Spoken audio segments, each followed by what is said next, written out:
वो एक साथ आकर के ये जो दिल्ली की सरकार, भारतीय जनता पार्टी की सरकार, नरेंद्र मोदी की सरकार जो कर रही है उसके खिलाफ मजबूती के साथ खड़ा होगा। आज स्थिति बहुत ही चिंताजनक है और इस स्थिति को देख करके ही नीतीश कुमार जो है वहाँ से अलग हुए और फिर जो है लालू यादव के साथ बनाया। उस समय उनका इतना नाम था, आज क्या हालत हो गई है कि लालू यादव हो, नीतीश कुमार हो, उनके कंधे के बराबर छोड़ दीजिए, कमर के बराबर भी उनकी राजनीति में स्थिति नहीं रह गई है। तो इसीलिए उसमें हल्कापन है, आज कुछ बोलेगा कल कुछ बोलेगा और इतना झूठ बोलता है जिसका कोई हिसाब किताब नहीं है। उसके बाद का जवाब देना कौन उसको परवाह करता है क्या? और इनको ये लगता है कि जब तक हम कड़वी बात नहीं करेंगे नीतीश कुमार के खिलाफ, इस सरकार के खिलाफ, तेजस्वी यादव के खिलाफ, लालू यादव के खिलाफ, तब तक हमारा नेतृत्व उभरेगा नहीं और जो हमारा राष्ट्रीय नेतृत्व है उसका ध्यान हमारी तरफ जाएगा कि नहीं। राजद के वरिष्ठ नेता शिवानंद तिवारी हमारे साथ है। बिहार में जो राजनीतिक हलचल है और महागठबंधन की सरकार जब से बनी है तब से बीजेपी के नेता जिस तरीके से हमलावर हैं, आरोप बीजेपी के नेता लगाते हैं लेकिन सीधे तौर पे कहते हैं कि आरोप हम नहीं लगा रहे हैं, जबकि शिवानंद तिवारी लालू परिवार पर पहले ही आरोप लगा चुके हैं। सुशील मोदी अमूमन प्रेस कॉन्फ्रेंस कर यह बातें दोहराते हैं। आज हमारे साथ शिवानंद तिवारी जो खुद हैं, इनसे ही समझते हैं कि आखिर सुशील मोदी क्यों बार बार बीजेपी दफ्तर में बैठकर शिवानंद तिवारी के नाम से लालू परिवार पर हमला करते हैं। सुशील मोदी जब भी आरोप लगाते हैं कहते हैं कि आरोप हम नहीं लगा रहे हैं, ये ललन सिंह और शिवानंद तिवारी पहले ही आरोप लगा रहे थे। भाई इसमें कौन से आश्चर्य की बात है? ये सब लोग जानते हैं कि लालू यादव से भी हम लोगों की लड़ाई हुई है, नीतीश कुमार से भी लड़ाई हुई है। माने लड़ाई कोई मारामारी नहीं हुई है, पॉलिटिकल डिफरेंस हुआ, हम लोग अलग अलग खेमे में गए और अलग अलग खेमे में माने एक दूसरे के ऊपर आरोप लगाए। इसमें कहाँ कोई डिस्प्यूट की बात है? ये तो उसी तरह की बात है कि जब 2015 में विधानसभा का चुनाव हो रहा था और नरेंद्र मोदी ने आरा में नीतीश कुमार के खिलाफ 1.5 दर्जन जो है घोटाले का आरोप लगाया था और उन्हीं नीतीश कुमार के साथ जो है सरकार बनाया, उन्हीं नीतीश कुमार को उन्होंने समाजवादी बताया। उस समय क्या मैंने नरेंद्र मोदी के साथ वो चले गए तो वो पाक साफ हो गए, गंगा में स्नान हो गया। ये होता है, इसलिए अभी ये सवाल नहीं है कि हमने मैंने लालू यादव के खिलाफ क्या कहा या नीतीश कुमार के खिलाफ क्या कहा, वो एक अलग बात है, अतीत की बात हो गई।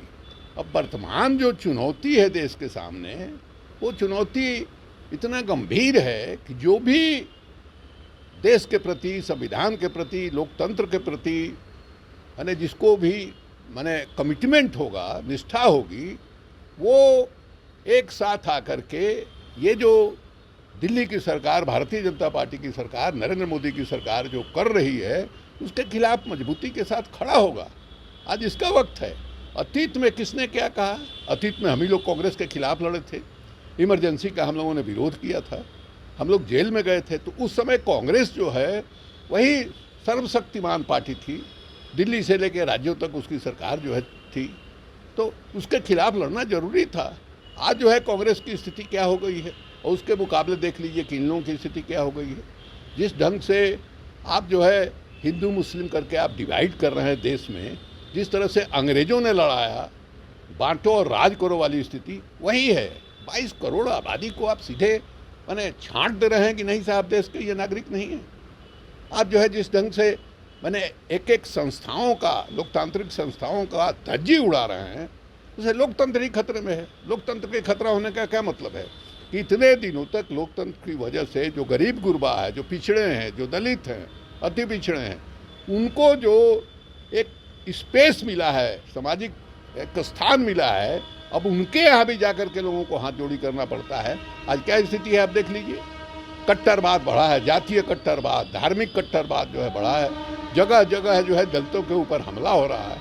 अभी एक लड़के को एक मास्टर का उसने मैंने उसके घड़े से या बर्तन से पानी पी लिया, उसको इतना मार मारा कि मर गया।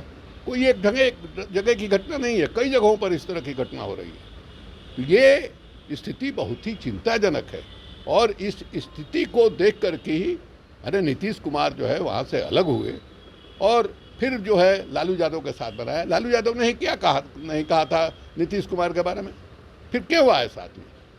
तो आज जो चुनौती है वो अतीत को याद रख के हमने आपके बारे में क्या कहा, आपने मेरे बारे में क्या कहा, ये उसको ध्यान रखने की ज़रूरत नहीं है। जब संकट आता है, उस संकट के समय को ये नहीं देखता है कि फलाने का चेहरा अच्छा है इसलिए हम उसके पास जाएंगे, फलाने का खराब है तो हम उसके पास जाएंगे। आज उसी तरह का संकट है।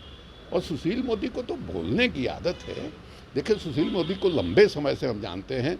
74 का जो आंदोलन हुआ था जयप्रकाश जी का, उसमें उनका नाम था, लालू यादव के बाद मैंने इन्हीं का नाम था, नीतीश कुमार से ज़्यादा नाम था, इसलिए कि लालू यादव पटना यूनिवर्सिटी छात्र संघ के अध्यक्ष थे और सुशील मोदी जो है उसके जनरल सेक्रेटरी थे।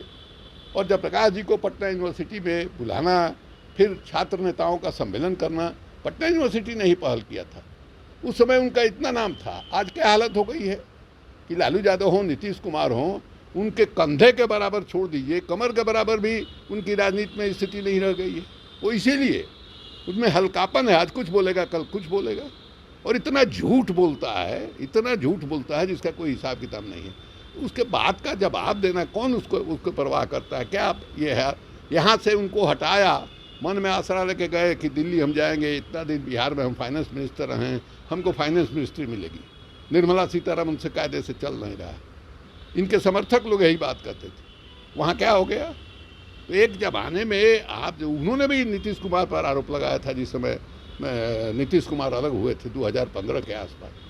तो आज जो है उसके बाद साथ चले गए, और आपके ऊपर भारतीय जनता पार्टी के अंदर सबसे बड़ा विरोध है कि आप नीतीश कुमार के साथ लॉयल्टी जो है अपना भारतीय जनता पार्टी से, नरेंद्र मोदी से ज़्यादा आप दिखा रहे हैं। तो बोलता है ना, आप सना रोज बोल रहा है, बोलने के अलावा उनके पास कुछ है नहीं। महागठबंधन की सरकार बिहार में जब से बनी हुई है तब से बीजेपी के नेता जो कल तक सहयोगी थे वो सरकार के खामियां गिनाने लगे हैं। भ्रष्टाचार बता रहे हैं, नीतीश कुमार को जो सपना है उसमें बता रहे हैं कि दाग लग गया। देखिए, नहीं बोलेंगे नहीं तो काम कैसे चलेगा? मैंने काम कैसे चलेगा? मान लीजिए लीडर ऑफ अपोजिशन असेंबली में बनाया विजय जी को, ठीक है, विजय जी स्पीकर रहे, सब कुछ ठीक रहा, लेकिन ये लोग कब के नेता हो गए भाई? आप जो है सम्राट बना, वहाँ क्या नाम है, विधान परिषद में सम्राट भी यहीं से बने, राष्ट्रीय जनता दल से ही नेता बने।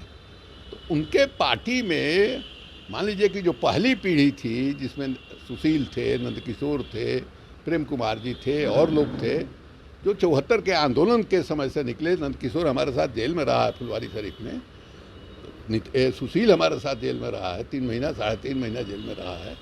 तो पहली पीढ़ी के जो लोग थे, उनके हटने के बाद ये जो जिन लोगों को प्रोजेक्ट करने की कोशिश भारतीय जनता पार्टी कर रही है, उनका कोई आधार नहीं है।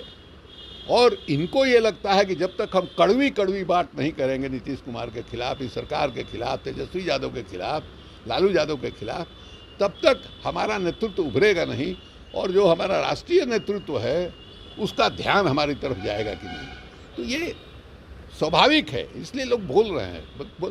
कल तक जो है आपको सदाचार लग रहा था सरकार में, इसलिए कि आप सरकार में शामिल थे। आज जो है सब आपको चारों तरफ भ्रष्टाचार ही नजर आ रहा है। तो अगर इतना आपके अंदर सदाचार था तो उस समय आपने क्यों नहीं विरोध किया भाई? तो ये सब जो है बोलने का है। बोलेंगे नहीं तो कैसे लीडर ऑफ अपोजिशन रहेंगे इस हाउस में या उस हाउस में?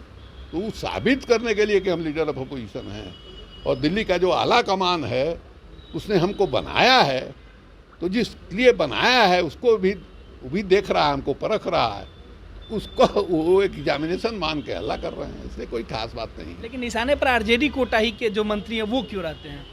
भाई आरजेडी का एक आधार है, इसलिए करते हैं। अब भला बताइए ना कि नित्यानंद राय कहता है भैंस दूने का कंपटीशन कर लीजिए, अभी क्या मतलब है भैया?